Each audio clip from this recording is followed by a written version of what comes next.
อุ้ยเรียบร้อยซาเบิงตรงหน้าไหนแล้วพอเด้อตั้งไว้มือนี่เนาะถือว่าเป็นมือสันวันสอบมือประกอบย่างดีมันก็น้อยลูกแต่ห้องมาแต่เด็ดไก่มาแต่เทิงเมืองมันสารวัตรปากซองเมืองซ้ำท่องกินพวงได้เดินพายผ่านมานั่นแล้ว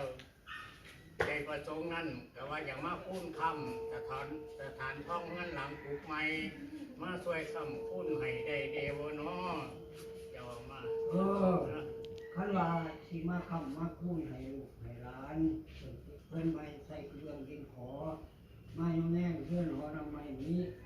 นี่ไหนได้มาต้นมาฝากแค่ลูกทองมีมาบอมีเอาลูกตัวโตสอบพูดเขาสามให้แกไก่ได้มาบอมีทั้งข้าวเปลือกข้าวสารเลยเด้อไปข้าวได้มาบอป้าย่างให้แกแนวคำได้มาบอมาใส่ได้มากนะคันเป็นพันเลยครับขอซื้อตกไข่ตกมาไปให้ไปได้ไข่ไข่ไข่ไข่ยกออกไข่ไข่ย่างยกออกไข่ไข่ไข่ทางลบก็ได้ทางลบก็ได้มาทางนี้ก็ได้มาทางนี้มีผู้หาก็ได้ไม่ได้มาได้มาที่ก็ได้มาทำมาก็ได้ให้คำดีให้คำไม่ได้ก็ได้ไม่ได้ก็ได้เป็นเพื่อนนับสุนนะนี่เอาเข้าไปให้คำพูดได้มาพบเมื่อเดียวคอยขามาใส่ได้มาเปิดหวานตัวเนี้ยนี่แต่ผู้ไว้ซดลงน้ำเนาะดีเนี่ยแจมใส่ดีกินน้องไม้กับนี่ตะพุงมากๆขอเสื้อเด้อไปเด้อกินน้ำกินน้ำเด้อไปเป็นผู้ล่าอันนี้เราไม่น้อยเลย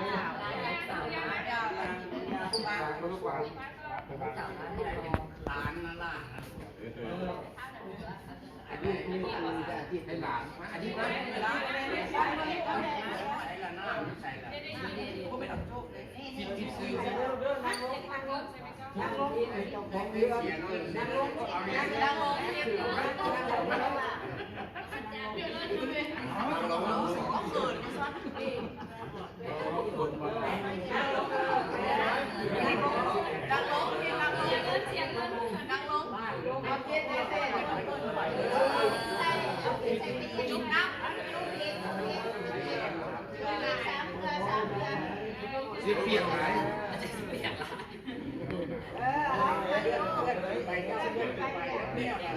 เปลี่ยนไหมเดี๋ยวยังล้างไปแล้วยังหมดแล้วล้างหมดใจนั่งลงเนี่ยก็ล่าขึ้นกันโอ้มาเลยผมข้าวกับเจ้าเนี่ยนี่ผมเอาเลยแต่ว่าข้าวไว้หันไว้ไม่ได้ไว้โอ้บุญบ้างเลยโมเดียยังบุกเบิร์ดเพียร์ละล้างโลแล้วจะส่งเป็นคนแรกไป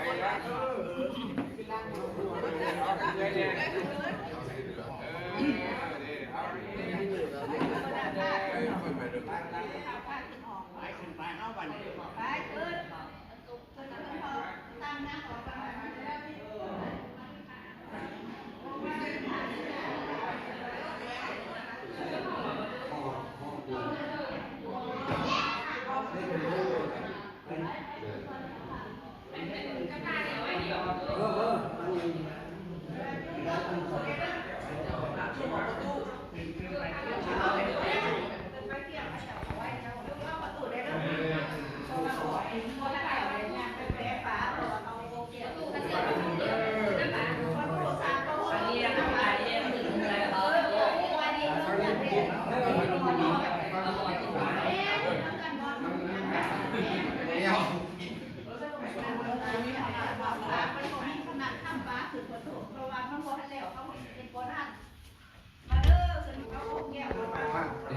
เอาไว้นี่เลยบอกหรือว่าจะไหน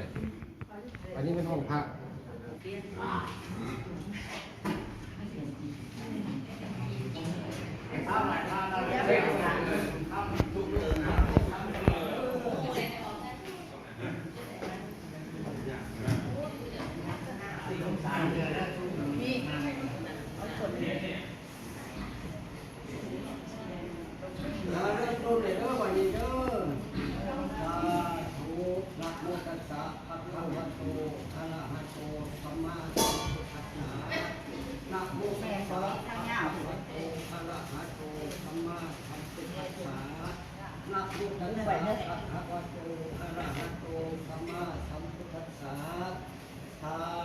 พุทธะพุทธะพุทธะธรรมะพุทธะพุทธะสังฆะพุทธะพุทธะ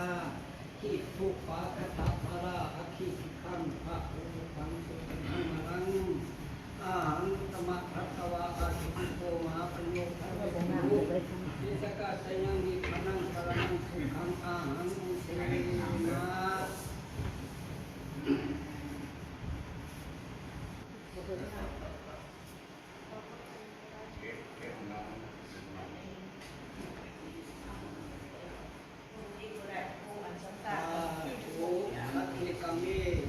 จารุเปกีสิขาราคเตจัตติเขติมเนสิเปละเข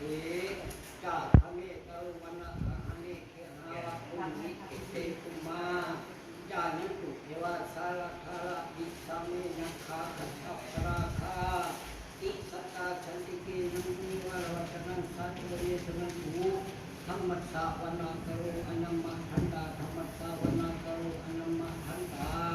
ธรรมัสสะวนาคโรอนัมมะทันตาสุนันตุพุทโธเยเทวะสังฆาสัมมาสตาทุลาเทพราเจ้าทั้งหลายผู้ยังอยู่ทุกไม่พัฒนองขึ้นกับการเส้นทางพุทธนามในวังตาผู้หาบัพตาคีรีมีพญาอินทร์พญาพงพญานุมาราชเท้าจัตุโลกาบาลทั้งสี่อากาศเทวดาภูมิเทวดาลุกขเทวดามาเทศกาเทวดาภูมิเทวดาเจ้าทั้งหลายอาสาพุทธสถานมันเรื่องที่นี้มื้อนี้ผู้ข้าทั้งหลายขอเชิญเจ้าผู้ทั้งหลาย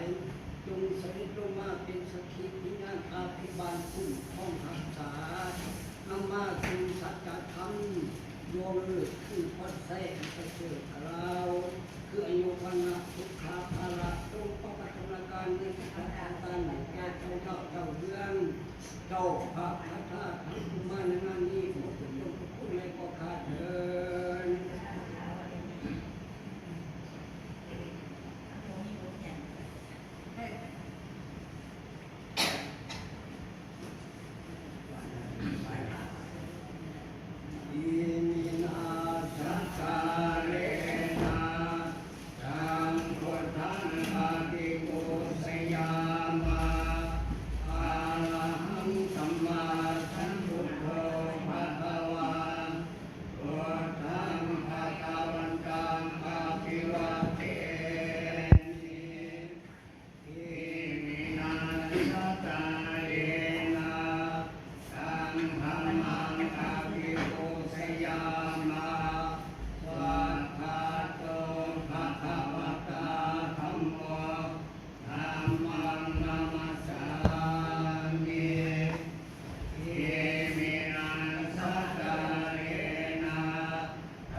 เพียงหอยถุงเงินถุงคำแต่ชีวิตต่อไปแสน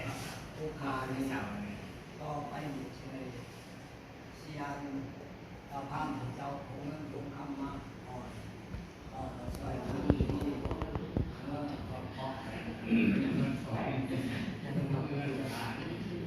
ผู้สีนี่ได้บ่อีลีหางหน้าก็ได้บ่ข้าข้าห้องผู้นี้ได้บ่เป็นงูงอนวนมาข้ามเอาถุงเงินถุงคำมาบอกซอยนั่งดีได้บ่ พูดแล้วพูดแล้ว ต่อวันสองในข้างเขายืนต่อวันสามในเขาด้านยืนมาเยี่ยต่อวันสี่พ่อผัวพ่อเมียมานอนเชียงขาต่อวันห้านี้อะไรจ้ามาแดงมาแดงมาหน้ากันเยอะต่อวันหกวันเจ็ดนี้เลยใส่ปีหน้ามาแจกใจเราต้องวันนี้ต่อวันเก้าไปได้เอามาเราลุ้นผลบุญหน้าเราเก็บของทำนั้นคำตันเลยเขาเด็กเขาคำเลยเด็กเขาเด็กเลยวันเสาพันธุ์จะมันเทียน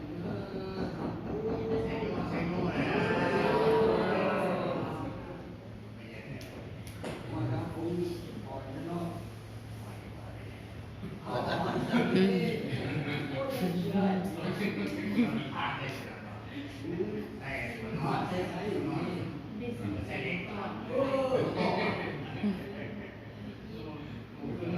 ต่อไปต่อไปเด็กปกปุกเนี่ยครับพูดแล้ววันนี้เอาต่อไปมีเสืออันน่ะผู้พ่อเมียนอนไปนอน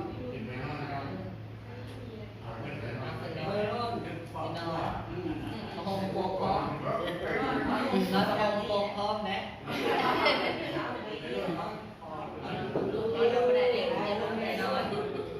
ตุ้มโป่งครับเนี่ยนะ หมดไปแล้วก็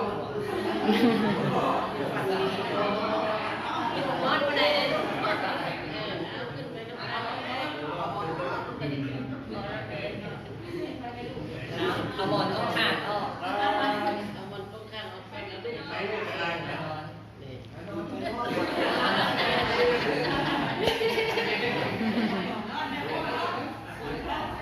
ขาดเอาเลย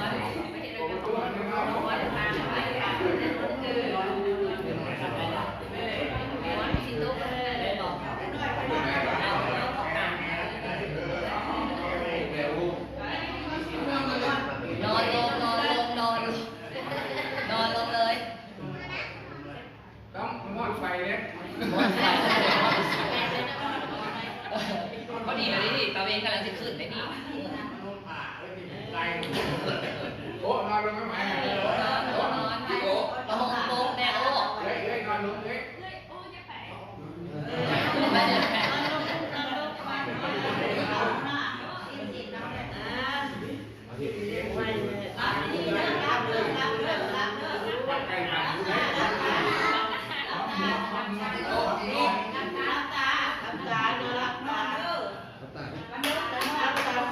รับตาฟันเอาเลขให้ตุ๊กปิ๊กไว้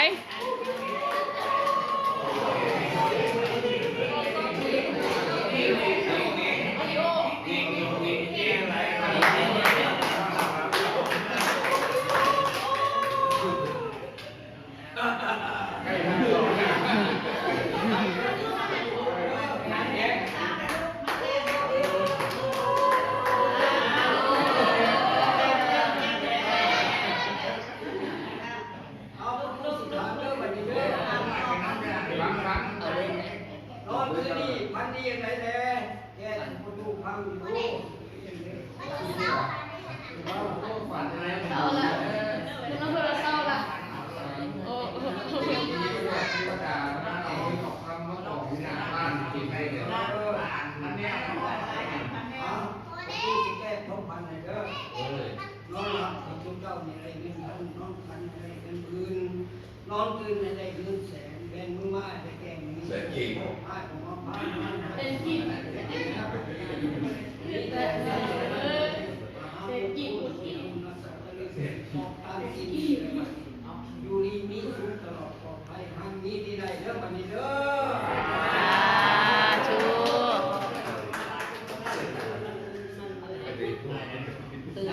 เออ